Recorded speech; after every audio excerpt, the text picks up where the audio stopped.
রংপুরের তারাগঞ্জে উপজেলা প্রশাসন ও মৎস্য অধিদপ্তরের সমন্বয়ে পোনা মাছ অবমুক্তকরণ মত বিনিময় সভা। আসসালামু আলাইকুম, আমি হাবিবুর রহমান। শুরু করছি ZH টেলিভিশনের নিয়মিত সংবাদ। রূপালী মৎস্য স্বনির্ভর দেশ, সবার আগে বাংলাদেশ, এই প্রতিপাদ্যকে সামনে রেখে জাতীয় মৎস্য পক্ষ 2026 উপলক্ষে রংপুরের তারাগঞ্জ উপজেলা প্রশাসন ও মৎস্য অধিদপ্তর সমন্বয়ে পোনা মাছ অবমুক্তকরণ মত বিনিময় সভা উপজেলা পরিষদ হলরুমে অনুষ্ঠিত হয়।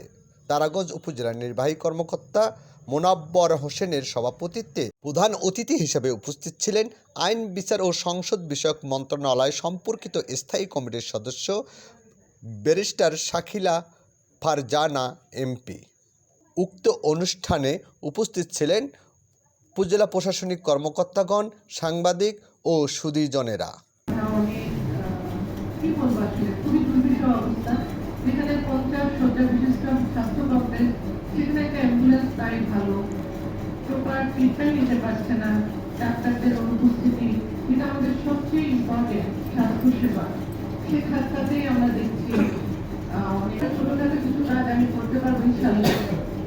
এরপর দেখা যাক আরো বড় বড় কাজ আসবে আমাদের। বর্তমান যেটা বাইপাসের দরকার, এখানেও ছোটখাটো রাস্তাঘাটের দরকার, বিভিন্ন সমস্যা, আসলে অনেক সমস্যা। এইগুলো তো আর সমাধান করা সম্ভব নয়। যারা এখানে দায়িত্ব পালন করেছেন, এখানে নির্বাচিত MP আছেন, ওনার সাথে আলাপ আলোচনা করে দুজনে মিলে যেভাবে এটার উন্নয়ন করা যায় সেভাবে আমি চেষ্টা করব। আর আপনাদের কাছে আমার একটা অনুরোধ, আসলে নিজেরা সবাই মিলে যদি চেষ্টা করি, সকলের প্রচেষ্টাই কিন্তু সফল হয় সবকিছু। অনেক সময় আমি দেখেছি ভালো কাজ করতে গেলে বাধার সম্মুখীন হয়। স্টাফ রিপোর্টার মঞ্জুরুল আলমের তথ্যচিত্রে নিউজ ডেস্ক ZH টেলিভিশন।